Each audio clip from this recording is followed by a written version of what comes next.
Hello friends, मेरा नाम है डॉक्टर रमेश कुमार ठाकुर और डिजिटल इमेज प्रोसेसिंग के इस लेक्चर 4 में हम बात करेंगे इंट्रोडक्शन एंड फंडामेंटल यूनिट के पार्ट 4 की, जिसके अंदर हम पढ़ेंगे a simple image model, sampling and quantization, neighbours of pixel. इस नेबर्स ऑफ पिक्सल में हम देखेंगे कि पिक्सल्स के क्या क्या नेबर्स होते हैं, जिसमें mostly 4 neighbour, diagonal neighbour and 8 neighbours आते हैं। N4, ND एंड N8 से इसे डिनोट किया जाता है। उसके बाद देखेंगे adjacency of pixel, then distance measures. कुछ डिस्टेंस मेजर होते हैं, दो पिक्सल्स के बीच की डिस्टेंस कैसे कैसे निकाल जाती हैं, जिसमें इंपॉर्टेंट है DE, D4 एंड D8। तो DE मतलब यूक्लिडियन वाला डिस्टेंस होता है, यूक्लिडियन डिस्टेंस। देन D4 जो होता है ये चेसबोर्ड डिस्टेंस होता है। ये सब हम डिटेल में देखेंगे। और ये होता है D8 होता है चेसबोर्ड एंड D4 होता है सिटी ब्लॉक। ठीक है, तो चलिए शुरू करते हैं वीडियो। तो ए सिंपल इमेज मॉडल, इसके अंदर हम देखेंगे कि कैसे कोई भी इमेज जो है वो जनरेट होता है तो उसे हम मैथमेटिकली रिप्रेजेंट करते हैं। तो जब किसी इमेज को किसी फिजिकल प्रोसेस से जनरेट किया जाता है तो उसका जो इंटेंसिटी वैल्यू होता है वो प्रोपोर्शनल होता है energy radiated by physical source. तो जो भी फिजिकल सोर्स है उससे जो भी एनर्जी रेडिएट होता है वही कैप्चर होता है। इसीलिए बेसिकली अगर हम किसी इमेज को fxy के रूप में प्रेजेंट करें तो उसका जो रेंज होता है वो 0 से इन्फिनिटी के बीच में होता है, क्योंकि एनर्जी क्या होता है, एनर्जी हमेशा 0 से बड़ा ही होगा और इन्फिनिटी से छोटा होगा।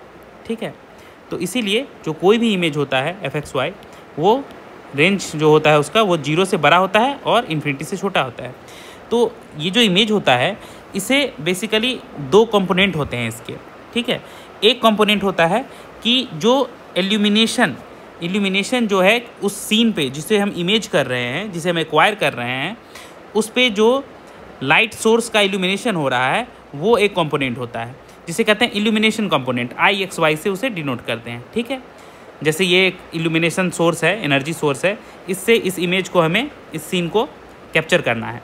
तो यहाँ से जो एक लाइट सोर्स पड़ रहा है ये वाला कंपोनेंट एक होता है जिसे हम बोलते हैं IXY, इल्यूमिनेशन कंपोनेंट। ठीक है, उसके बाद ये इमेज वाला जो ऑब्जेक्ट है ये कुछ लाइट को रिफ्लेक्ट करेगा। ठीक है, तो दूसरा कंपोनेंट जो होता है वो होता है कि illumination reflected by the object in the scene, उसे बोलते हैं रिफ्लेक्टेंस कंपोनेंट RXY। ठीक है, RXY। तो ये जो भी ऑब्जेक्ट है ये कितना लाइट रिफ्लेक्ट कर रहा है उसे डिनोट किया जाता है रिफ्लेक्टेंस कंपोनेंट RXY से। तो कोई भी इमेज fxy जो बनता है ये 2 कंपोनेंट से बनता है, एक होता है इल्यूमिनेशन कंपोनेंट IXY और दूसरा होता है रिफ्लेक्टेंस कंपोनेंट RXY। तो इसीलिए जब इसको मैथमेटिकली मॉडल करते हैं तो fxy = IXY × RXY। ठीक है, इस तरह से हमें उसे मॉडल करते हैं।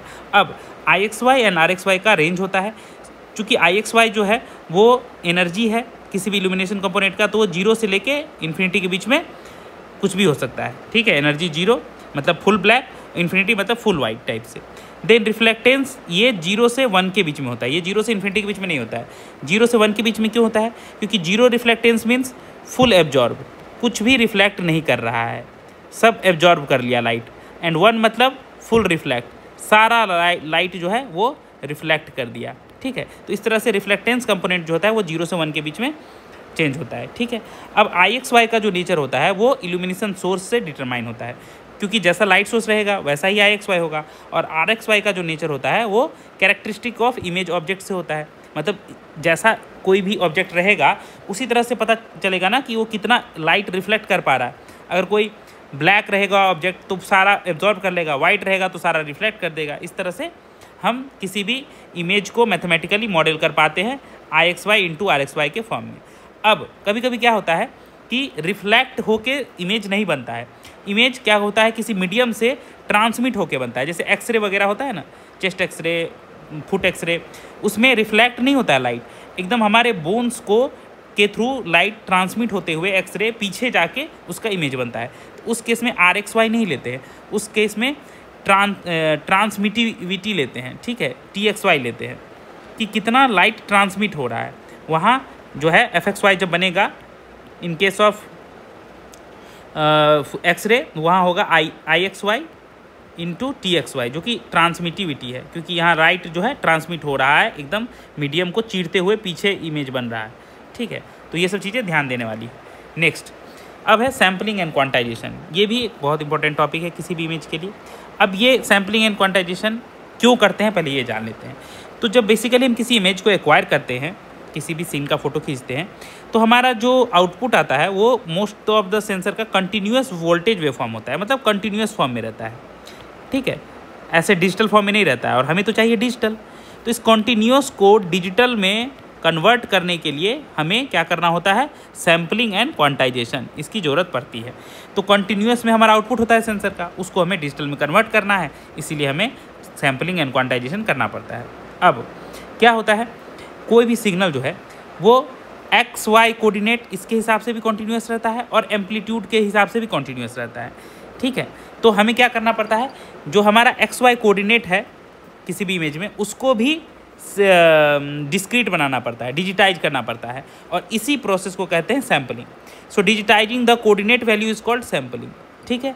और एम्पलीट्यूड भी कॉन्टीन्यूस फॉर्म में रहता है, तो digitising the amplitude value is called quantization. तो किसी भी इमेज में मान लीजिए ये इमेज है, ये कॉन्टीन्यूस फॉर्म में सिग्नल आया, ठीक है ऐसा, तो इसमें ये भी कॉन्टीन्यूस है, देखिए ये स्पेस कॉन्टीन्यूस है, ये ठीक है हर जगह है। तो ये हम जब इसको डिजिटाइज कर देते हैं कि एक यहाँ सिग्नल लेंगे, यहाँ लेंगे, यहाँ लेंगे, यहाँ लेंगे, तो इस प्रोसेस को कहते हैं सैम्पलिंग। हमने फिक्स कुछ इंटरवल पे सैम्पल्स ले लिए, और ये जो उसका वैल्यू है, इसका हाइट इस फॉर्म में भी, ये एम्पलीट्यूड होता है बेसिकली, एम्पलीट्यूड, और ये कोऑर्डिनेट होता है। तो जब हमने कोऑर्डिनेट को डिजिटाइज कर दिया तो ये हो गया सैम्पलिंग, ठीक है, सैम्पलिंग। और जब हमने एम्पलीट्यूड वैल्यू को डिजिटाइज कर दिया, मतलब फिक्स डिस्टेंस पे लेंगे, एक बार यहाँ ले लेंगे, एक बार यहाँ पे वैल्यू ले लेंगे, यहाँ पे वैल्यू ले लेंगे, यहाँ पे वैल्यू ले लेंगे, यहाँ पे वैल्यू ले लेंगे, यहाँ पे ले लेंगे, तो इन सब के रिस्पेक्ट में हम वैल्यूज़ ले लेंगे। ये जहाँ जहाँ कर्व को कट करेगा उस हिसाब से वैल्यू ले लेंगे। तो ये जो हमने वाई एक्सिस को एम्पलीट्यूड के हिसाब से डिजिटाइज किया, तो इस प्रोसेस को बोलते हैं क्वांटाइजेशन। क्वांटाइजेशन इसका हम लोग डिटेल में देखेंगे कि ये कैसे और हो रहा है, ठीक है। तो चलिए देख लेते हैं। तो देखिए यहाँ पे एक इमेज है, ये कंटिन्यूस फॉर्म में सेंसर ने आउटपुट दिया। अब एक लाइन के थ्रू हम दिखाते हैं कि कैसे सैम्पलिंग एंड क्वांटाइजेशन हो रहा है। तो ये एक लाइन है ए बी। अब इस लाइन के थ्रू हमने क्या किया, जो भी हमारे कोऑर्डिनेट वाइज एम्पलीट्यूड वैल्यू आए उसको हमने एक ग्राफ में प्लॉट किया। तो ऐसा ग्राफ आया, देखिए ये ऐसा करके, ऐसा करके ये कुछ ग्राफ आया, ठीक है, एकदम कंटिन्यूस है कि हर एक पॉइंट पे कुछ ना कुछ एम्पलीट्यूड वैल्यू है, तो ऐसा एक ग्राफ आया। तो सैम्पलिंग में क्या करते हैं हम, जो ये स्पेस है, ये कोऑर्डिनेट वैल्यूज़ है जो एकदम कंटिन्यूस है, हर जगह कुछ ना कुछ वैल्यू है, इसको एक फिक्स इंटरवल पे लेते हैं, जो अभी जस्ट हम पिछले स्लाइड में बता रहे थे। तो इसी प्रोसेस को कहते हैं सैम्पलिंग। तो अब जो हमारा सी इमेज है, इसमें ये सैम्पलिंग दिखा रहा है कि देखिए हमने यहाँ पे लिया एक वैल्यू, यहाँ पे लिया, यहाँ पे लिया, यहाँ पे लिया, यहाँ पे लिया, हमने फिक्स्ड इक्वल स्पेस्ड जगह पे हमने एक एक सैंपल उठा के लिया, और हमने कोऑर्डिनेट वैल्यूज़ को डिजिटाइज कर दिया। तो यही हो गया सैम्पलिंग। अब क्वांटाइजेशन क्या, अब ये कोऑर्डिनेट वाइज तो इसने फिक्स जगह पे हमने ले लिया इसकी वैल्यूज़, बट ये हाइट में हर जगह वैल्यूज़ आ रही है, हर तरह की, इसके लेवल फिक्स नहीं है, क्योंकि ये एम्पलीट्यूड वाला पोर्सन है, ये वाला पोर्सन वाई एक्सिस, ठीक है, एम्पलीट्यूड है। तो अगर एम्पलीट्यूड में भी हम फिक्स लेवल फिक्स कर दें कि इन्हीं जगहों पे वैल्यूज़ लेनी है, तो इस प्रोसेस को कहते हैं क्वांटाइजेशन। जैसे देखिए यहाँ पे एक लेवल फिक्स कर दिया, यहाँ पे है, फिर यहाँ पे 2 वैल्यू आए, 2 वैल्यू यहाँ पे आए, 4 वैल्यू यहाँ पे आ गए, फिर यहाँ पे आ गया, यहाँ पे आ गया, यहाँ पे आ गया, और यहाँ पे आ गया। तो जो ये वाई एक्सिस है इसको फिक्स कर दिया कि यहाँ पे ही वैल्यूज़ लेना है। अब इससे ऊपर या नीचे अगर जो भी वैल्यू रहेगा वो उसके नियरेस्ट लेवल में उसके वैल्यू को हम ले लेंगे और बोलेंगे कि ये वाला वैल्यू यहाँ पे है। तो इस तरह से जब हमने वाई एक्सिस को यानी कि एम्पलीट्यूड को डिजिटाइज किया, तो इस प्रोसेस को कहते हैं क्वांटाइजेशन, ठीक है। यही हुआ सैम्पलिंग एंड क्वांटाइजेशन। यहाँ पे थोड़ा और अच्छे से समझाया गया है कि देखिए इमेज था, अब हमने ये सब एक एक फिक्स जगह पे लिया, तो यहाँ लिया, यहाँ ये हमने कोऑर्डिनेट वैल्यूज़ फिक्स कर दिए कि इन सब पे हम लेंगे सिग्नल की वैल्यू। बहुत अच्छा। अब सिग्नल की वैल्यू कोऑर्डिनेट लेंगे, बट अब इसमें भी एक फिक्स इंटरवल पे हमने उसके एम्पलीट्यूड वैल्यू को लिया, जिस हिसाब से कहीं पूरा ये ब्लैक बन गया, ये थोड़ा वाइट बन जाएगा, कोई ग्रे बन जाएगा, इस तरह से फिक्स हमने ले लिया। ये नहीं कि एकदम सेट नहीं बनेगा कि यहाँ देखिए ब्लैक इस पूरा ब्लैक से वाइटिस वाइट हो रहा है, यहाँ ऐसा नहीं। यहाँ ये ग्रे है, ये उससे थोड़ा कम ग्रे वाला, फिर ये सेम, और फिर यहाँ के एकदम पूरा वाइट, मतलब यहाँ दिख रहा है कि ये लेवल से ये लेवल, ये लेवल से ये लेवल पे चेंज हो रहा है, ठीक है। ऐसा नहीं कि एकदम माइन्यूट धीरे धीरे थोड़ा वैल्यू कम हो रहा है, ऐसा नहीं हो रहा है, ठीक है। तो यही है हमारा सैम्पलिंग एंड क्वांटाइजेशन, ठीक है। आई थिंक आप लोगों को समझ में आया होगा। एक और एग्जांपल ले लें कि एक ये सपोज सिग्नल है, ये एक सिग्नल है। अब इसको सैम्पलिंग क्वांटाइजेशन करना है, तो हम इसकी वैल्यूज़ को क्या करेंगे, इक्वल स्पेस पे ले लेंगे पहले एक्स एक्सिस के रिस्पेक्ट में। तो सैम्पलिंग होने के बाद हमारा ये सेम सिग्नल कैसा दिखेगा, ऐसा ऐसा ऐसा ऐसा ऐसा ऐसा ऐसा ऐसा ऐसा ऐसा, ठीक है, ऐसा दिखेगा। अब क्वांटाइजेशन करेंगे। क्वांटाइजेशन में क्या करना होता है, हम कुछ फिक्स लेवल ले लेते हैं कि ये यहाँ लेंगे, एक यहाँ ले लेंगे और एक यहाँ ले लेंगे। हम बोलेंगे हम 3 ही लेवल रखेंगे। तो क्वांटाइजेशन के बाद ये चीज़ कैसा दिखेगा, यहाँ पे ये सैम्पलिंग वाला चीज़ हो गया, सैम्पलिंग। क्वांटाइजेशन के बाद हमने वाई एक्सिस में फिक्स कर दिया कि 3 ही लेवल है। तो ये वाला जो पॉइंट है ये इस लेवल में आ गया, 1 2 3, मान लीजिए हम 3 लेवल लिए, तो ये इस लेवल में आ गया। ये वाला पॉइंट इस लेवल के नज़दीक है, दूसरे लेवल के, तो एकदम दूसरे लेवल के पास चला जाएगा ये वाला पॉइंट। सॉरी, एक्स एक्सिस में तो वहीं रहेगा, वाई में यहाँ पे आ जाएगा। ये वाला पॉइंट जो है इस नीचे वाले एक्सिस से नज़दीक है, तो ये वाला पॉइंट भी यहाँ पे आ जाएगा। ये वाला पॉइंट जो है ये ऊपर वाले से नज़दीक है, तो ये वाला सीधे ऊपर वाले पे चला जाएगा, ऐसे। फिर ये वाला पॉइंट भी ऊपर वाले से नज़दीक है, तो ऊपर वाले पे चला जाएगा, ऐसा हो जाएगा। फिर ये वाला पॉइंट नीचे वाले के नज़दीक है, तो ये यहाँ पे आ जाएगा, ऐसा हो जाएगा। ये वाला पॉइंट भी इस बीच वाले के ही नज़दीक है, तो ये भी ऐसा हो जाएगा। फिर ये वाला पॉइंट ये भी बीच वाले के ही नज़दीक है और ये भी बीच वाले के भी नज़दीक है, तो ऐसा और ऐसा। इस तरह से क्वांटाइजेशन के बाद फिक्स हो जाएगा कि एक यहाँ पे, एक यहाँ पे, एक यहाँ पे, ये दोनों ऊपर वाले में चले जाएंगे और ये चारों जो है बीच वाले लेवल पे चले जाएंगे। तो इस तरह से ये आफ्टर क्वांटाइजेशन हो गया, क्वांटाइजेशन। तो आई होप आप लोग समझ गए होंगे कि जब एक्स एक्सिस के रिस्पेक्ट में कोऑर्डिनेट वैल्यू को हम डिजिटाइज कर देते हैं तो हमारा वो सैम्पलिंग हो जाता है, और जब फिर हम वाई एक्सिस के रिस्पेक्ट में एम्पलीट्यूड वैल्यू को डिजिटाइज कर देते हैं तो वो हमारा क्वांटाइजेशन हो जाता है, ठीक है। तो चलिए नेबर्स ऑफ द पिक्सल देख लेते हैं। तो जिस तरह से हम लोग के घर के आसपास नेबर्स होते हैं ना, कि हमारा जो घर होता है मान लीजिए कहीं पे, ठीक है, तो उसके आसपास वाले घर जो होते हैं हम क्या बोलते हैं, सब हमारे नेबर हैं, आगे पीछे घर होता है हमारा, ये सब नेबर होते हैं। उसी तरह से पिक्सल का भी नेबर होता है, उसको हम देखेंगे कैसे रिप्रेजेंट करते हैं। तो ये 3x3 का हमने इमेज का एक पोर्शन लिया है, इसमें हमने पिक्सल का कोऑर्डिनेट सेट कर दिया, बीच वाले को हमने XY बोल दिया है, और इसके हिसाब से हमने अगल बगल वाले पिक्सल वैल्यूज़ को जो है X एंड Y के टर्म में डिनोट किया है। तो हमें पता है कि इमेज में X एक्सिस ऐसे नीचे होता है और Y एक्सिस ऐसे राइट साइड में होता है। तो उस हिसाब से ये X एक्सिस में एक ज़्यादा है तो X+1Y, Y तो चेंज नहीं हो रहा है क्योंकि Y जब इधर जाएगा तब चेंज होगा, और ये ऊपर वाला X-1Y होगा क्योंकि X एक्सिस में एक पीछे है और Y तो सेम है। सिमिलरली ये इस साइड वाला X तो X ही रहेगा क्योंकि X में चेंज नहीं हो रहा है, इस देखिए इस लेवल पे X में चेंज नहीं होगा और इस लेवल पे Y में चेंज नहीं होगा, ठीक है। तो ये X ही रहा, Y में देखिए पीछे चला गया क्योंकि Y ऐसे जा रहा है, तो XY-1। सिमिलरली यहाँ X तो X ही है, Y में एक आगे चला गया तो XY+1 क्योंकि Y इस साइड में है, राइट साइड में। सिमिलरली यहाँ पे X-1 Y-1 क्योंकि X में भी एक पीछे गया, ठीक है, इधर एक पीछे गया और Y में भी एक पीछे गया, दोनों साइड से, तो X-1 Y-1। सिमिलरली ये X-1 Y+1 क्यों, क्योंकि X में तो एक पीछे चला गया, ठीक है, देखिए ये X में एक पीछे चला गया बट Y में एक आगे चला गया राइट साइड, तो ये X-1 Y+1। सिमिलरली नीचे में ये X+1 क्योंकि X में नीचे एक प्लस आया बट Y में तो एक पीछे चला गया, तो X+1 Y-1। और ये वाला जो इसका नंबर X+1 Y+1 क्यों है, क्योंकि X में भी एक आगे गया और Y में भी एक आगे गया, तो X में भी X+1 Y+1। तो इस तरह से पिक्सल का नंबरिंग किया गया है। तो अब इसमें नेबर्स कैसे होते हैं, तो नेबर्स क्या होते हैं किसी भी पिक्सल में, अब नीचे देख लीजिए, अगर ये सेंट्रल पिक्सल है P, ठीक है, तो इसके 3 तरह के नेबर होते हैं जिसको बोलते हैं 4 neighbour, diagonal neighbour and 8 neighbour. तो 4 नेबर क्या होते हैं, किसी भी पिक्सल की ठीक vertically up and down pixel and horizontally जो है बैक एंड फ्रंट पिक्सल। तो वर्टिकली एंड हॉरिजेंटली जो up and down and back and fourth pixels हैं वही कहलाते हैं 4 नेबर्स ऑफ एनी पिक्सल। तो ये P है, तो ये वाला, ये वाला, ये वाला और ये वाला, ये सब इसके 4 नेबर्स हैं, तो ये N4P कहलाते हैं, N4P।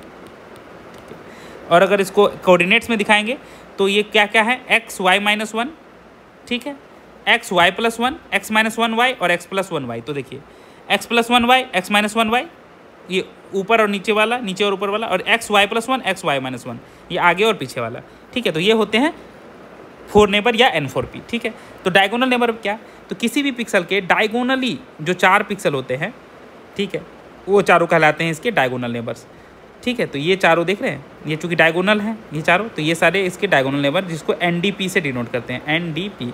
डायगोनल है इसीलिए D, ठीक है, और नेबर है इसीलिए N, तो NDP। P क्योंकि पिक्सल की बात हो रही है किसी पर्टिकुलर पिक्सल की, तो NDP इस तरह से, ठीक है। तो यहाँ पे डायगोनल नेबर का क्या क्या हो जाएगा इक्वेशन में, तो देखिए एक x+1 y-1 ये वाला एक डायगोनल ये होगा x+1 y-1, एक डायगोनल x-1 y+1 एक ये वाला होगा, और एक डायगोनल ये होगा x-1 y-1।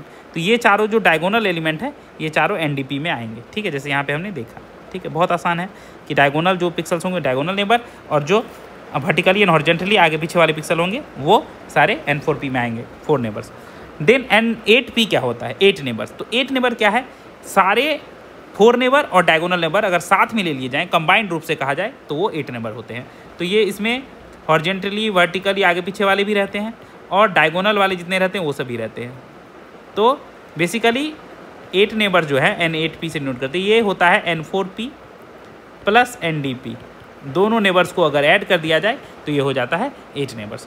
तो आई होप आप लोग को ये सारे नेबर समझ में आ गए होंगे, ठीक है। अब देख लेते हैं एडजेसेंसी।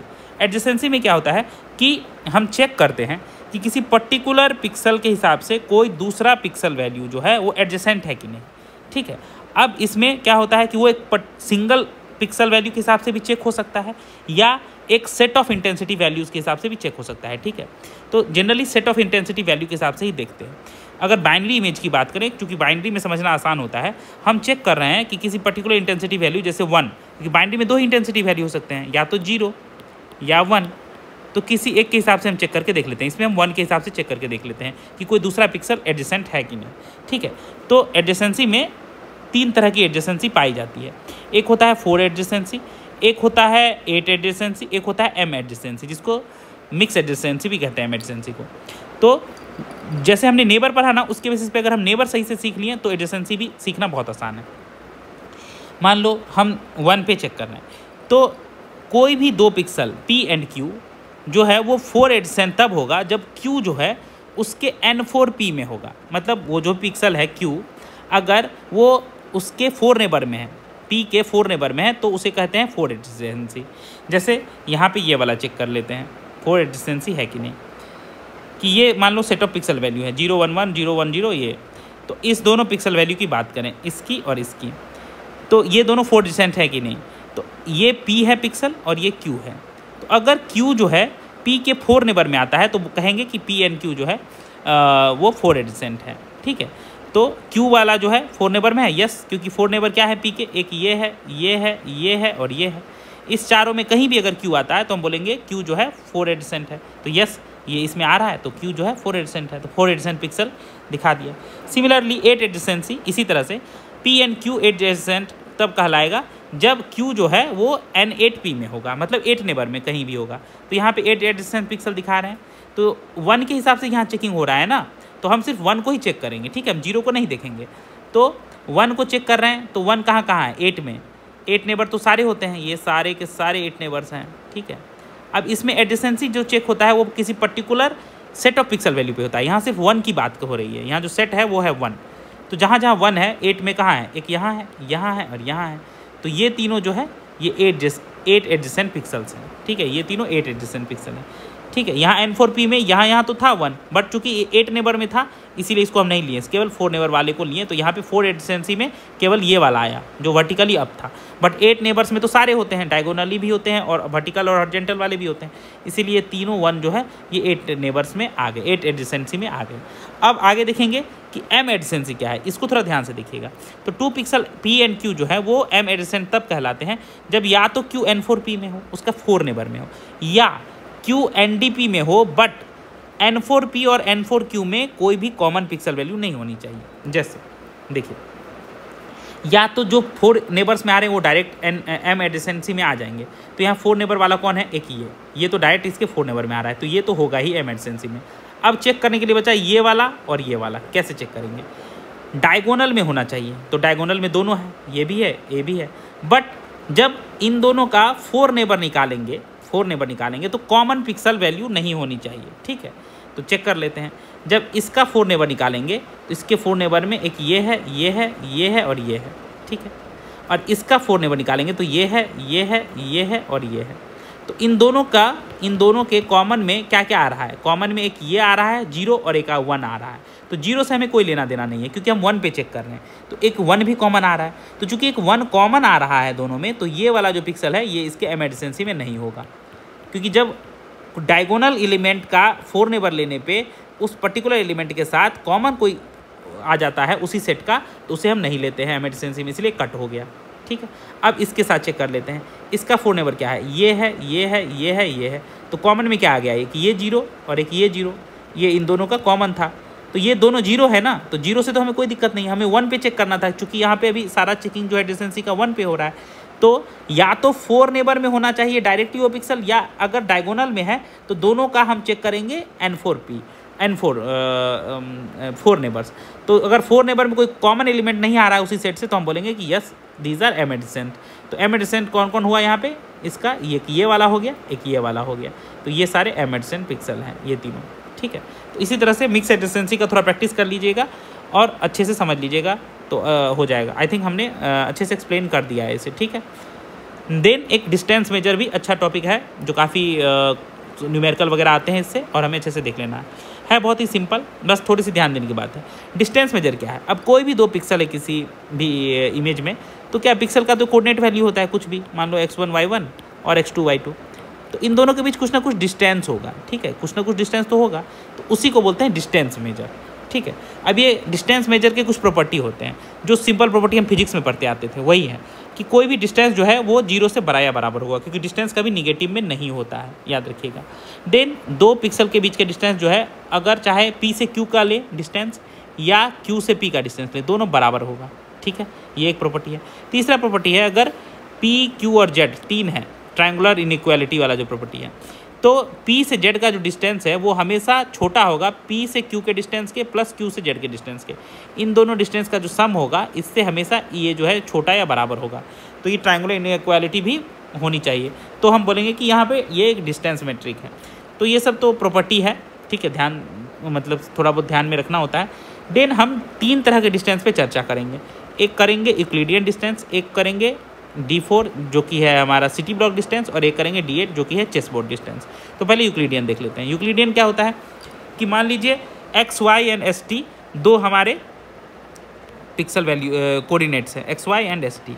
तो यूक्लिडियन डिस्टेंस वही होता है जो हम लोग फिजिक्स में भी पढ़ते आए थे, स्ट्रेट लाइन डिस्टेंस। ठीक है, तो ये होता है सिंपली, यहाँ फार्मूला दिया हुआ है, √x - s का whole square plus y - t का होल स्क्वायर। ठीक है, उसी को यहाँ पे कैसे दिया हुआ है, x - s का whole square plus y - t का whole square to the power 1/2। इसका मतलब यही होता है कि ये रूट अंडर है ये। तो अगर इस तरह से हम डिस्टेंस निकालते हैं तो ये होता है हमारा Euclidean distance between 2 points P and Q, क्योंकि P एंड Q पॉइंट्स की बात हो रही है। ठीक है, तो यही है हमारा यूक्लिडियन डिस्टेंस। अगर हमारे पास x, y, s, t रहे तो हम निकाल सकते हैं। अब देखिए ये कैसा दिखता है, ये इस तरह से दिखता है कि अगर कोई पर्टिकुलर पिक्सल वैल्यू है, तो जो ये हैं 4 नेबर्स वाले, ये सब 1 डिस्टेंस पे होते हैं, ये डायगोनल वाले से √2 डिस्टेंस पे होते हैं। ठीक है, क्योंकि x एंड y दोनों में एक शिफ्ट होते हैं, इसीलिए। और फिर ये जो 2 दूर होते हैं हॉरिजॉन्टली वाले, ये सब 2 पे होते हैं। तो इस तरह से ये चेंज होते रहता है डिस्टेंस। ठीक है, तो यही है हमारा डिस्टेंस का formula. Then city block distance, जिसको D4 डिस्टेंस भी कहते हैं, D4 या सिटी ब्लॉक, ये क्या करता है कि 2 x, y, s, t 2 है, तो ये होता है x - s का जो भी मॉड निकलेगा प्लस y - t का जो भी मॉड वैल्यू निकलेगा, दोनों को जोड़ दिया जाए तो ये D4 डिस्टेंस या सिटी ब्लॉक डिस्टेंस हो जाता है। ठीक है, तो ये एक्चुअली क्या होता है कि सपोज कोई डायमंड रखा हुआ है सेंटर पे और उससे डिस्टेंस हम चेक कर रहे हैं। ठीक है, तो जो सारे एक N4 नेबर वाले होते हैं, ये सब एक डिस्टेंस पे होंगे। ठीक है, बट जो NDP होते हैं, ये क्या होता है, x में भी एक डिस्टेंस आगे होता है या पीछे होता है, y में भी एक डिस्टेंस आगे पीछे होता है, तो टोटल दोनों मिला के 2 डिस्टेंस आगे पीछे हो जाते हैं NDP वाले, इसलिए सब सारे 2 डिस्टेंस पे आगे।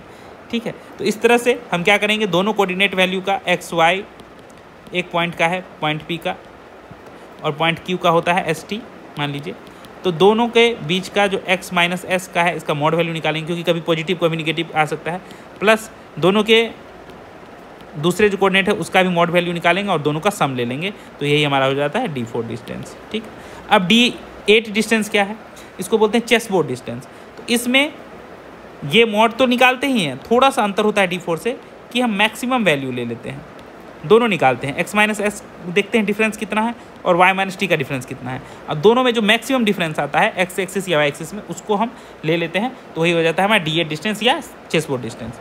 तो आई होप आप लोग को समझ में आया होगा। इस पर एक न्यूमेरिकल कर लेते हैं तो और क्लियरली समझ में आ जाएगा। देखिए 2 पिक्सल वैल्यू दिया हुआ है 10, 15 एंड 15, 25। अब कहा गया है कि find out which distance measure gives the minimum distance between them. तो सारे डिस्टेंस मेजर हमें निकालने होंगे।